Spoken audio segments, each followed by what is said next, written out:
हम अपनी जानकारी आप सभी के समक्ष जरूर रखते हैं ताकि सभी का अच्छे प्रकार से कल्याण हो। इस मार्ग में सनातन हमारा तभी जाकर के अधिक से अधिक बहुत पुष्ट होगा और हमारी रक्षा हो पाएगी।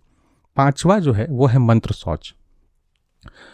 मंत्र शौच और शौच की जो विधि होती है उसके ऊपर एक पूरा बृहद वीडियो पहले से है कि कैसे शौच लगता है, कैसे उस शौच की निवृत्ति की जाती है, यानी सूतक मंत्र में कैसे लगता है। जन्म मृत्यु सूतक केवल साधक के घर में ही नहीं, आपके पास आए हुए लोगों के साथ भी होता है। हो सकता है किसी के घर बच्चा जन्म लिया हो, उसे कोई कष्ट हुई हो, अभी उसका छठी का कार्यक्रम नहीं हुआ, षष्ठी आदि की पूजन नहीं हुई है और आपको कोई मंत्र आदि का प्रयोग करना पड़ा हो उसके रक्षण के लिए, उनकी माता जी के रक्षण के लिए या ऐसा कोई विषय, तब ऐसी स्थिति में भी मंत्र दोष लग जाता है।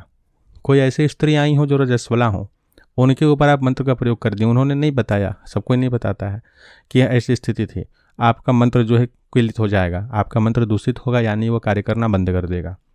और अगर आप कभी किसी के घर जाते हैं तो घर जब जाएंगे तो उस घर में किस प्रकार के ऊर्जाओं की उपस्थिति है, वहाँ शौच और शौच का पालन होता है कि नहीं होता है, इन सभी के कारण में भी आपके शरीर में उपस्थित मंत्रों के तत्व दूषित होते हैं।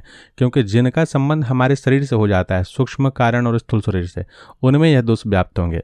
ग्रहण काल में लोग प्रश्न करते हैं ना कि देवताओं में सामर्थ्य नहीं है, ग्रहण में सूतक लग जाता है, उनकी पूजा नहीं होती। अरे भाई, उनका पूजा करेगा कौन? हम और आप ही करेंगे ना। तो सूतक हमारे लिए एप्लीकेबल है, हमारे शरीर में शुद्धि होती है, इस कारण से उस समय में हम जाकर के देव के परम शुद्ध विग्रहों का स्पर्श आदि नहीं कर सकते हैं, ये मनाही है। यहाँ भी ठीक वही चीज़ है। तो जब कभी भी आप जगह जगह भ्रमण करते हैं, किसी अन्य के यहाँ जाके अनुष्ठान आदि कर रहे हैं, वापस जब आप आइए तो अपने कायिक, वाचिक, मानसिक शुद्धि, साथ ही साथ मंत्र के शौच और शौच आदि के विधि के लिए आपको जो है जो विधि विधान बताया गया है, प्रणों के अधिकारी हों तो प्रणों को संपुट लगा करके मंत्र का जाप, यज्ञोपवीत तो जरूर बदल लिया करें अगर आप यज्ञोपवीत पहनते हैं तो। माताएं बहनें हैं, अगर वो इस प्रकार के प्रयोग आदि करती हैं, कहीं आती जाती हैं, तो वापस आने के बाद रक्षा सूत्र आदि बदलेंगी, नया रक्षा सूत्र पहनेंगी। अगर आप किसी प्रकार के कवच आदि को धारण करती हैं तो बड़ा जरूरी है, तो कवच को दूध से अभिषेक करके पुनः उसे जो है प्रक्षालन करके तब मंत्र जाप आदि करके उन्हें पहनेंगी।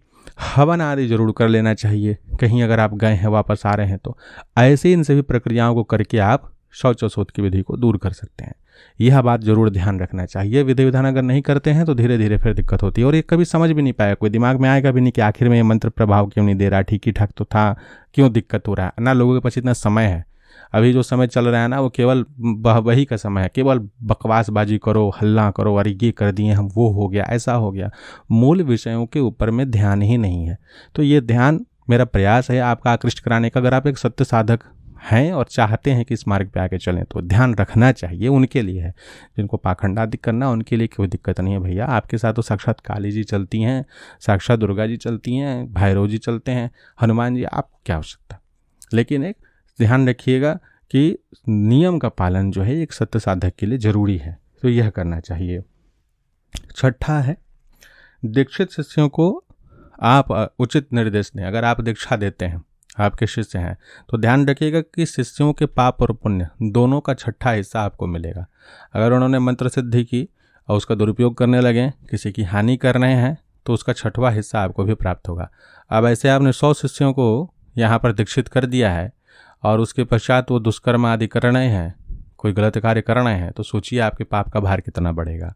और वैसे ही अगर वो पुण्य आत्मा हो जाते हैं, वो पुण्य करने लगते हैं, तो सोचिए आपके पुण्यों की कितनी वृद्धि होगी।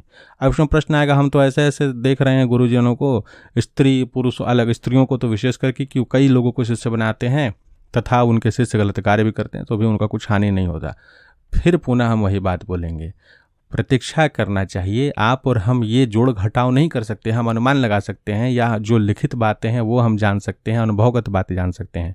कब होगा, कितने पे होगा, कितने मात्रा में होगा, इसका निर्णय आप और हम ले ही नहीं सकते हैं। हमें बस वो गलती नहीं करनी है, ये ध्यान रखना है। मेरा प्रयास बस वो है, किसका क्या हो रहा है वो छोड़ दीजिए, वो उसका स्वयं का है, उसका कैलकुलेशन ब्रह्मा जी देखेंगे, आप हमको देखना नहीं है। लेकिन इतना जानना है कि अगर आप किसी को दीक्षा दें तो सोच समझ करके दें, उसके पाप पुण्य की जिम्मेदारी आपकी भी होती है, ध्यान रखें इस बात का।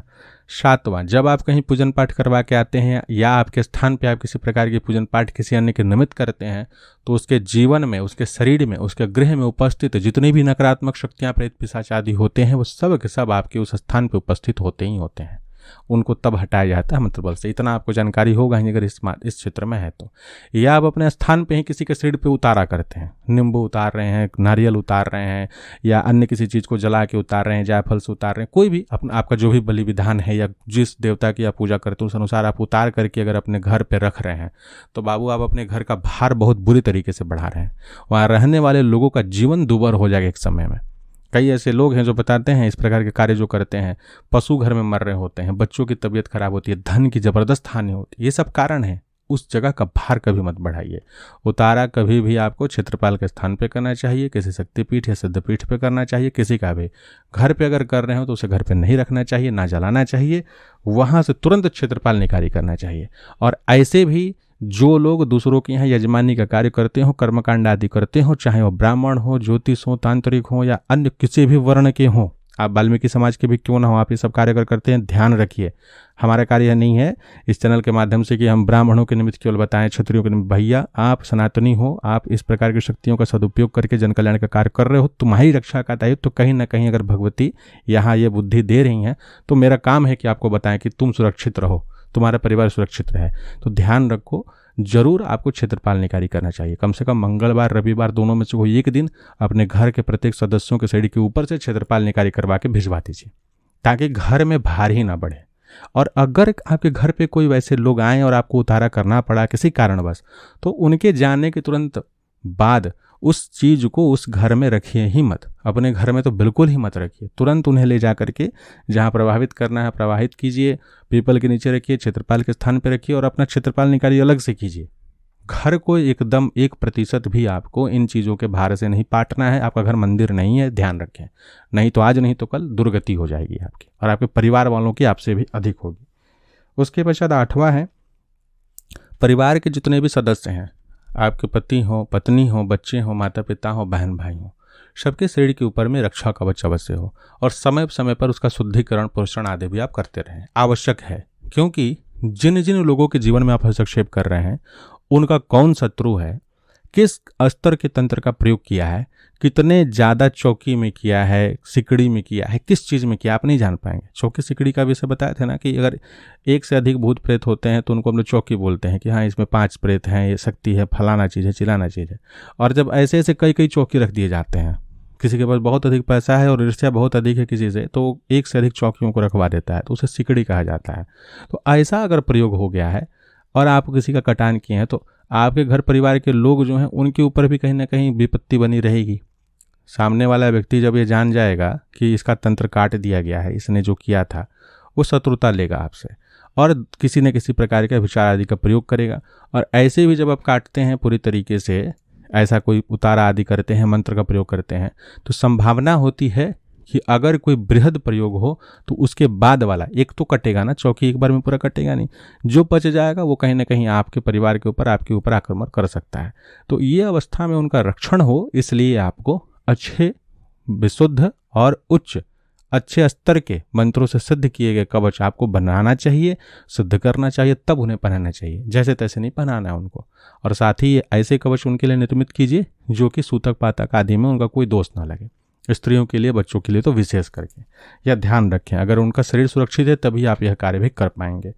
इसके साथ साथ आपको अपने स्थान का भी बंधन करके रखना चाहिए। स्थान का बंधन तो बहुत तगड़ा होना चाहिए, जरा सा भी उसमें कोई चूक स्वीकार ही नहीं होती है। जहाँ पर रह रहे हो, निवास स्थान और परिवार के लोग, दोनों का रक्षण जरूरी है। 9वां सबसे विशेष बात, अगर किसी भी प्रकार के हम तंत्र आदि का प्रयोग कर रहे होते हैं, काट आदि के लिए प्रयोग कर रहे होते हैं, तो उस समय क्या होता है कि हम यह जान भी नहीं पाते हर विषय को कि सामने वाले व्यक्ति की कौन से ग्रह दोष आदि भी हैं, और हमारे ऊपर बहुत सारे दोष भी जाने अनजाने में लग जाते हैं। किसी के यहाँ जाने से, कुछ कर्मकांड करने से, सब चीज़ सब कोई नहीं जान सकता है। तो इन सभी ज्ञात अज्ञात दोषों से मुक्ति के लिए कम से कम महीने में एक बार किसी भी शुभ तिथि को, जिसमें रुद्रवास आदि या शिववास आदि को देख करके रुद्राभिषेक करवाना चाहिए सपरिवार। चाहे आप मंदिर में करवाएं या घर में करवाएं, अच्छा होगा शिव जी के मंदिर में करवाएं। महीने में एक बार आपको जरूर कर लेना चाहिए सामान्य दुग्ध आदि से रुद्राभिषेक सब परिवार के सहित, ताकि कोई भी दोष आपको ना लगे और आपके पुण्य में भी वृद्धि हो, मंत्र बल आदि में भी वृद्धि हो और सभी देवता आपके सहायक भी हो, हर प्रकार के दोषों की निवृत्ति भी हो। यह भी आपको ध्यान रखना चाहिए। और सबसे अंतिम, सबसे जरूरी, ऐसे तो शुरुआत में ही बोले थे कि जो धन आपका आए उसका एक हिस्सा सभी सेवा में जाए, लेकिन इसके सिवाय भी पंचबली नृत्य का बड़ा आवश्यक है। पंचबली में पहला मनुष्य को दिया जाने वाला भोजन, आप जब भोजन बनाएं, कोई द्वार पे भिक्षु खाए, पूजन पाठ आपका पूर्ण हो गया है तो उन्हें भोजन अवश्य दें। धन देते हो अच्छी बात है, लेकिन साथ में भोजन दे दें, अथवा आप किसी अन्य को भी दे सकते हैं या उनके निमित्त निकाल दें या अन्न निकाल दें।